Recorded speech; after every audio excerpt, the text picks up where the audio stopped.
Well, in some parts of Britain, children with special needs are not allowed to attend their local schools. Critics say this puts them on a path of exclusion from mainstream society for the rest of their lives. Do special schools lead to discrimination?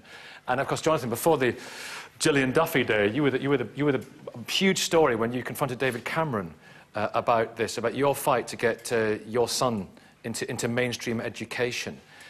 The argument is children with special needs in special schools, it makes economic sense, and it makes sense for the children because you can target resources properly. So I don't think it does make economic sense. In our own particular situation, the whole school has benefited from my son Samuel being there. He's got the class was split into two. He's now in a class of 16. Some parents would move house in order to get their kids into a school with a class of 16.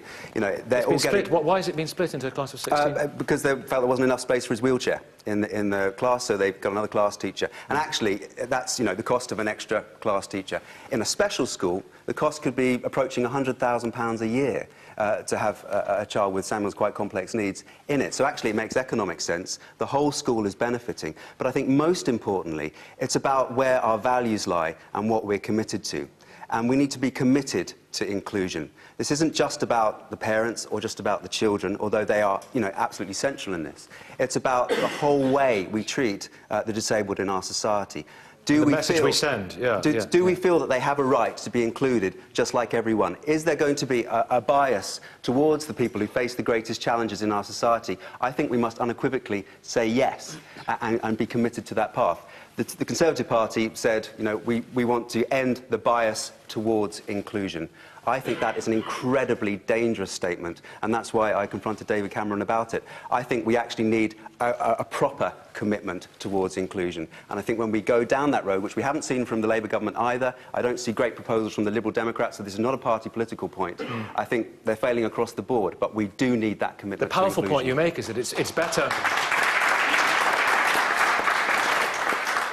The powerful point you make, that it's better for Samuel, but it's also better for the school. We all learn from each other. We all grow through this. I mean, you know, many parents are troubled by the competition culture, by the culture of testing, by this, you know, huge pressure that's put on children. Actually, when you bring children with, you know, and many and varied, with special needs into schools, it can actually change the whole culture of the school. You start to see often a more caring school. You start to see, you know, the children that do have the needs put at the centre. Children learn how to care with one another. When it comes to Sports Day, for example, you know, children start to ask, well, how do we include Samuel, for example, in Sports Day? They start to think around the inclusive society. They start to, you know, you allow children to take a lead in shaping their school. That, you know, the school benefits, the children benefit, and the whole of society benefits.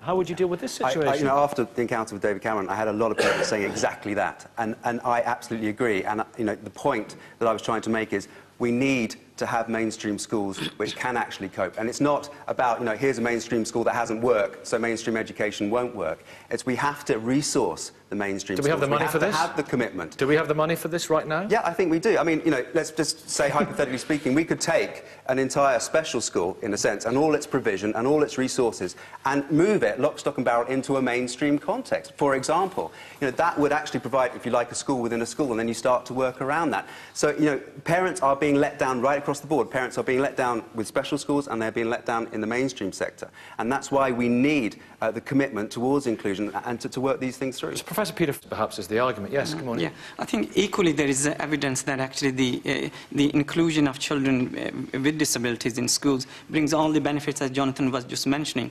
My wife, she's a head teacher in Manchester, where actually there is a policy within the City Council for inclusion into the mainstream. And her school, which is in actually very much a working class environment in Longside, is working very effectively. And I visited the school myself, and actually what I pick up from her is the fact that education, the children have benefited, the school has benefited, the teachers have benefited, and actually she would prefer to carry on and strengthen the processes that actually she's put in place. And you thought Micheline, very hard, didn't you, when Lucy was younger, not that much younger, to get Lucy into a mainstream school because of your own experience? That's right. I was born one generation behind Lucy, and I experienced probably the sharper end of the segregation that disabled people face. But I grew up very conscious that the non-disabled world does not really want to recognise the discrimination. So it leads to discrimination, segregation leads to discrimination? It leaves it absolutely intact. And your question was, does segregated education lead to discrimination? But to my mind, it is a form of discrimination in itself, because other children do not have to fight for the right to be part of ordinary society. We do. And it's all the arguments against it are about how disabled children or other children are mistreated in mainstream schools. But to me, that isn't an argument to build shelters for them away from mainstream.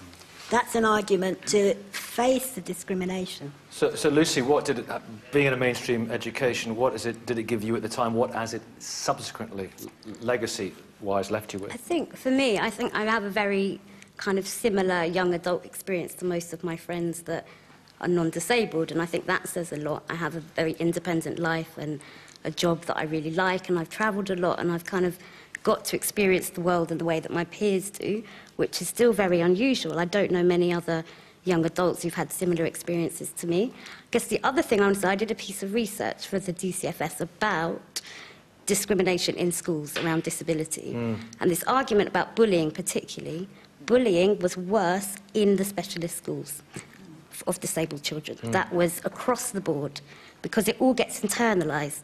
And young people do mistreat each other. That happens wherever, because young people are figuring out identity. Yeah. And there's still class, and there's still racism, and there's still clothes. Like, all of that stuff still happens. And that we need to look at the way we treat young people in schools and help them to build relationships with one another.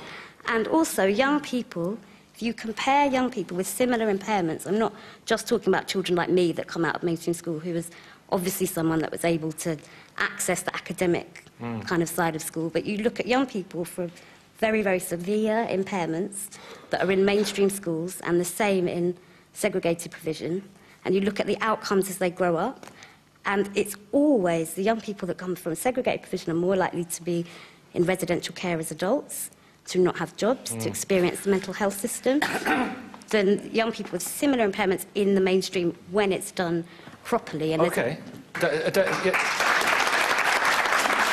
Dame Anne Leslie, do you have concern? See, this is really strange, because I've worked to support families for the last 20 years to have their children included in mainstream school. I only see bullying where the children are not given enough information about what it... people like me actually don't get bullied in mainstream schools. The children who do are the ones who look able-bodied, who people don't know that there is an issue. And when you give them information and you expect them to be allies to those young people, you set up circles of friends, you bring in the tools for inclusion, you can change the culture. Those children that were a problem, not just for that child, but within the school itself. The other thing I really must say is people who have not been to special schools as children, forget the people who work in them and the parents who get desperate, have no idea of the reality of special schools. You live in cloud cuckoo land about them. And you need to talk to the people who have gone to them and have had to live with the experience. When we come out and we have to try and re-enter mainstream, and it's like you've come from another planet. OK. Let me give John we must move on, Anne. But John... my concern is the Conservatives talk about choice. At the moment, there is no choice, really, for many parents on both sides, those that want the special schools and those that want the inclusion. David Cameron is only seeing it from one side. From his own tragic experience, he said to me, I wrote that bit in the manifesto myself, personally, because I feel so passionately about it. He's coming from a perfectly valid experience, but there's a whole group of parents out there who have not been represented, who have not been heard, who have not been listened to, and those are the ones that want their children in a mainstream context. Thank you very much indeed. Thank you.